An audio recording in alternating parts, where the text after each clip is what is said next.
دوستو عمران خان صاحب نے اسمبلیاں تحلیل کرنے کا جو اعلان کیا ہے اس کے بعد آج پرویز الہی صاحب نے ARY نیوز چینل کو ایک تفصیلی انٹرویو دیا ہے۔ اس انٹرویو میں انہوں نے کیا باتیں کی ہیں، اس انٹرویو میں انہوں نے کیا تاثر پیدا کرنے کی کوشش کی ہے، کیا وہ اسمبلیاں تحلیل کریں گے یا نہیں، اس کے بارے میں عمران ریاض خان صاحب کیا کہتے ہیں، ان کی رپورٹ سنیے۔ حال پاکستان کی سیاست میں آیا ہوا ہے۔ پاکستان کا جو سب سے بڑا صوبہ ہے وہ پنجاب ہے، اور پنجاب کی اسمبلی تحلیل کرنے کا عمران خان صاحب اعلان کر چکے ہیں۔ یہاں پہ 180 اراکین اسمبلی عمران خان صاحب کے پاس ہیں، 179 یعنی ایک کم جو ہے وہ PDM کے پورے اتحاد کے پاس ہے، جبکہ 10 MPs جو ہیں وہ پرویز الہی صاحب کے پاس ہیں۔ تو اس طرح 190 بن جاتے ہیں حکمران اتحاد کے پاس، لیکن 186 کی اکثریت چاہیے۔ پرویز الہی صاحب اگر دوسری طرف جائیں گے تو PDM کی حکومت بن جائے گی، اور اگر اس طرف رہیں گے تو عمران خان صاحب کی حکومت بنے گی۔ بہت سارے لوگوں کو اس بات کا شک تھا کہ پرویز الہی صاحب اسمبلیاں تحلیل نہیں کریں گے۔ اس کی 2-3 بڑی اہم وجوہات ہیں۔ پہلی وجہ تو یہ ہے کہ پرویز الہی صاحب کو پتہ ہے کہ یہ جو باری ان کو مل رہی ہے یہ حالات کی وجہ سے مل رہی ہے۔ حالات اور نمبرز ایسے ہیں صوبائی اسمبلی کے کہ ان کی وجہ سے وہ 10 بندوں کے ساتھ وزیر اعلیٰ پنجاب کے مزے لوٹ رہے ہیں، لیکن اگر یہ حالات بدل گئے اور انتخابات ہوئے تو دوبارہ ان کو وزارت اعلیٰ نہیں ملے گی، اور اس طرح کی صورتحال دوبارہ پیدا نہیں ہوگی۔ لہذا وہ یہ چاہتے ہیں کہ جتنی دیر تک ہو سکے ان کے پاس یہ وزارت اعلیٰ موجود رہے۔ دوسری ایک پرویز الہی صاحب کی ریزن یہ ہے کہ وہ اسٹیبلشمنٹ کے ساتھ کبھی بھی بگاڑنے کی پالیسی کے اوپر نہیں جاتے۔ وہ ہمیشہ ہر طرح کی اسٹیبلشمنٹ کے ساتھ دوستی رکھتے ہیں اور ہمیشہ دوستی نبھانا چاہتے ہیں۔ مجھے اچھی طرح یاد ہے، بلکہ میرے پاس یہاں پہ خبریں موجود ہیں، کیونکہ پرویز الہی صاحب نے جو سٹیٹمنٹ دیا، پہلے وہ سٹیٹمنٹ میں آپ کو پڑھ کے سنا دیتا ہوں تاکہ آپ کو آئیڈیا ہو جائے کہ کون سی ایسی چیزیں ہیں جو کنٹروورسیز کریٹ کر رہی ہیں۔ ARY کو انٹرویو دیا انہوں نے، اور اس میں انہوں نے کہا کہ جب خان صاحب جنرل ریٹائر باجوہ کے خلاف بات کر رہے تھے تو مجھے بہت برا لگا۔ جنرل باجوہ ہمارے محسن ہیں اور محسنوں کے خلاف بات نہیں کرنی چاہیے۔ عمران خان نے زیادتی کی ہے کہ ہمیں ساتھ بٹھا کر جنرل باجوہ کو برا بھلا کہا، یہ بڑی زیادتی ہے، اور PTI کو چاہیے کہ یاد رکھے وہ احسان فراموش نہ بنے۔ میں سمجھتا ہوں کہ جنرل ریٹائر باجوہ کے ان پر بہت احسانات ہیں، اور احسان فراموشی نہ کی جائے۔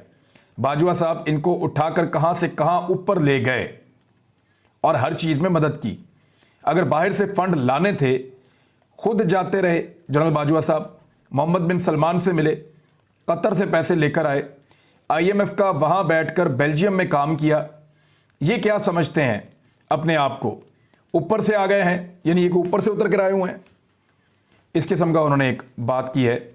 یہ سارے لوگ اوپر سے اٹھ کر آ گئے ہیں، منہ اٹھا کر جو مرضی آئے بولنے لگ جاتے ہیں، اپنی اوقات میں رہیں۔ باجوہ کے خلاف اب اگر بات کی گئی تو سب سے پہلے میں بولوں گا اور میری ساری جماعت بولے گی۔ لیفٹیننٹ جنرل فیض حمید نے بہت زیادتیاں کی ہیں، ہمیں اندر کرنے کی کوشش کی، وہ ہمارے خلاف تھے۔ میں نے جنرل باجوہ کو فیض کے بارے میں بتایا تو فیض نے کہا کہ عمران خان کا حکم ہے۔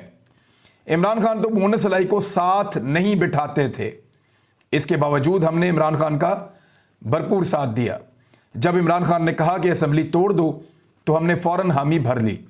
ہم عمران خان اور PTI کے مخالف نہیں، ساتھی ہیں، لیکن اپنے محسنوں کو فراموش نہیں کر سکتے۔ دیکھیے یہ بات بالکل ٹھیک ہے ان کی کہ جنرل باجوہ کے اور جنرل باجوہ کے خاندان کے بڑے احسانات ہیں چودھری پرویز الہی صاحب پہ، وہ جھوٹ نہیں بول رہے۔ اس کی وجہ یہ ہے کہ 2019 میں نیب میں کچھ کیسز کھل گئے تھے، اور وہ کیسز تھے چودھری برادران کے، اور ان کیسز کی وجہ سے چودھری برادران بہت پریشان تھے۔ وہ مختلف لوگوں سے ملاقاتیں بھی کرتے تھے اور بار بار یہ کہتے تھے کہ اگر اس دور میں جب ہماری حکومت ہے ہمارے کیسز نہیں ختم ہونے تو پھر کس دور میں ختم ہونے ہیں۔ ان کیسز کی وجہ سے ان کو نیب بلاتا تھا اور نیب بھی ان کے لیے پریشانی پیدا ہو رہی تھی۔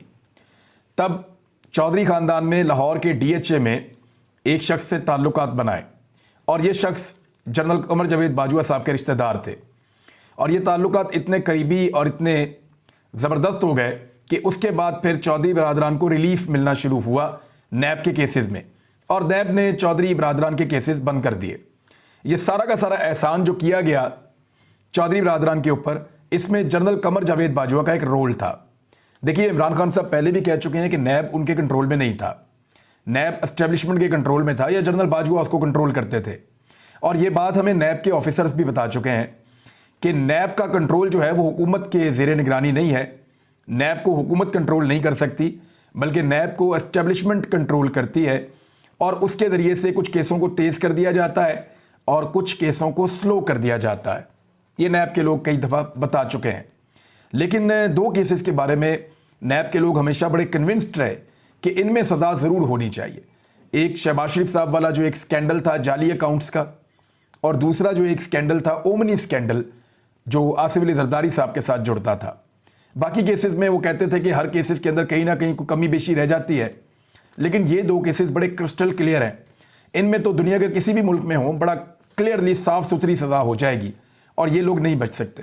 لیکن پھر اس کے اندر بھی ہم نے NRO 2 ہوتا ہوا دیکھا اور پھر ہم نے دیکھا کہ جنرل باجوہ صاحب کے تعلقات جو ہیں وہ PDM کے ساتھ کتنے بہتر ہو گئے اور اسٹیبلشمنٹ نے کس طرح PDM کی حکومت بنائی اور PDM کی حکومت کے اوپر ہاتھ رکھا اور پھر ہر اس احتجاج کو کچلا، ہر اس آواز کو کچلا جو رجیم چینج آپریشن کے خلاف بات کرتی تھی. لوگوں کو گرفتار کیا گیا، لوگوں کو ننگا کیا گیا، لوگوں کو ٹارچر کیا گیا. ان سارے حالات کا سامنا مسلم لیگ کاف نے نہیں کیا. ان سارے حالات کا سامنا عمران خان صاحب نے کیا ہے. اور میں آپ کو ایک چیز اور بتا دوں، عمران خان صاحب ابھی نہیں بتا رہے، ہو سکتا ہے کہ فیوچر میں کبھی بتائیں.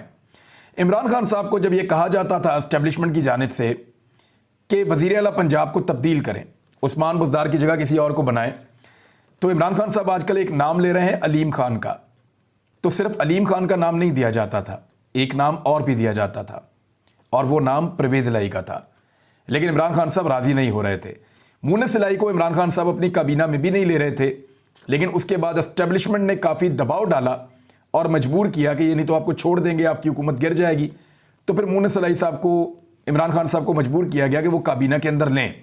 لیکن اس کے بعد مونس الہی صاحب نے عمران خان صاحب سے تعلق بنایا اور تعلق کو بہتر کیا اور انہوں نے کہا کہ ہم آپ کے وفادار رہیں گے. اور مونس الہی اب بھی عمران خان صاحب کو یہی یقین دلاتے رہتے ہیں. لیکن حیرت انگیز طور پہ چودھری فیملی کے جو کیسز تھے نیب کے اندر آمدن سے زائد اثاثوں کے، وہ عمران خان صاحب کے دور حکومت میں ختم ہو گئے. اس کو اس وقت کی تمام اپوزیشن جماعتوں نے کہا کہ یہ ایک NRO ہے جو عمران خان صاحب نے چودھری فیملی کو دیا ہے. لیکن آج چودھریوں کا خاندان، خاص طور پہ پرویز الہی صاحب، اس بات کو کنفرم کر رہے ہیں کہ ان کو یہ والا NRO جو دیا گیا تھا وہ قمر جاوید باجوہ صاحب نے دیا تھا اور جنرل فیض حمید ان کے خلاف تھے، جبکہ جنرل فیض حمید عمران خان کے کہنے پر ان کے خلاف تھے. ابھی اس کے بارے میں وہ عمران خان صاحب پہ اور فیض حمید پہ ایک ایلیگیشن ہے، لیٹ سی وہ اس کا کیا جواب دیتے ہیں. لیکن پرویز الہی صاحب کو باجوہ صاحب نے ایک فون کیا اور بڑی لمبی ٹیلی فون کال میں یہ گلہ کیا کہ آپ کی موجودگی میں عمران خان صاحب مجھے برا بھلا کہتے رہے اور آپ نے کوئی بات نہیں کی. دیکھیے، پرویز الہی صاحب جب وزیر اعلیٰ پنجاب بنے ہیں نا، تو انہوں نے ڈیفنس کے اسی گھر میں جا کر شکریہ ادا کیا جو گھر ان کو اور جنرل قمر جاوید باجوہ صاحب کو جوڑتا ہے. وزیر اعلیٰ بننے سے پہلے بھی جو سارے معاملات طے کیے وہ بھی ڈیفنس کے اسی گھر میں جا کر کیے جو گھر جنرل قمر جاوید باجوہ اور پرویز الہی صاحب کو جوڑتا ہے. تو یہ ایک احسانات تو بالکل ہوئے ہیں. اب جنرل قمر جاوید باجوہ صاحب کا یہ کہنا اور بار بار کہنا کہ ہم اے پولیٹیکل تھے، ہمارا سیاست میں کوئی رول نہیں تھا، اس کے اوپر اوس ڈال دی ہے یا اس بیانیے کو اڑا کر رکھ دیا ہے پرویز الہی صاحب نے. کیونکہ پرویز الہی صاحب تو کہہ رہے ہیں کہ جنرل قمر جاوید باجوہ بہت احسانات کر رہے تھے. وہ تو یہ کہہ رہے ہیں کہ جنرل قمر جاوید باجوہ نے PTI پر بھی احسانات کیے اور انہوں نے مسلم لیگ کاف کے اوپر بھی احسانات کیے، بلکہ ہمارا جو تعلق ہے اس کو بنانے میں جنرل قمر جاوید باجوہ صاحب کا بڑا رول تھا. تو پھر کیا جنرل قمر جاوید باجوہ اس بارے میں جھوٹ بول رہے تھے کہ ان کا پاکستان کی سیاست میں کوئی کردار نہیں ہے؟ پھر پرویز الہی صاحب اوقات کی بات کرتے ہیں. دیکھیے، میں ایک چیز تو سمجھاؤں پاکستان کی سیاست میں، جو پولیٹیکل پارٹیز ان کو لگتا ہے کہ ان کی اوقات تھوڑی ہے تو پبلک کو بھی یہی لگتا ہے کہ ان کی اوقات بہت تھوڑی ہے اور پبلک ان کو چھوٹی چھوٹی ٹانگا پارٹیوں کی طرح ہی رکھتی ہے ہمیشہ. اور جو پولیٹیکل پارٹیز یہ طے کر لیتی ہیں کہ ان کی اوقات بہت بڑی ہے تو پبلک بھی ان کو پذیرائی دیتی ہے. جب کوئی پارٹی اسٹیبلشمنٹ کی چھتری کے اندر رہ کر سیاست کرنا چاہتی ہے تو وہ کاف لیگ، MQM، بلوچستان عوامی پارٹی یا اس قسم کی چھوٹی چھوٹی پارٹیوں کی صورت میں رہتی ہے. لیکن جب کوئی پارٹی یہ خول توڑتی ہے اور عوامی سیاست کرتی ہے تو وہ نون لیگ، پیپلز پارٹی اور اس وقت جیسے کہ پاکستان تحریک انصاف ہے، اس طرح کی ایک بڑی پولیٹیکل پارٹی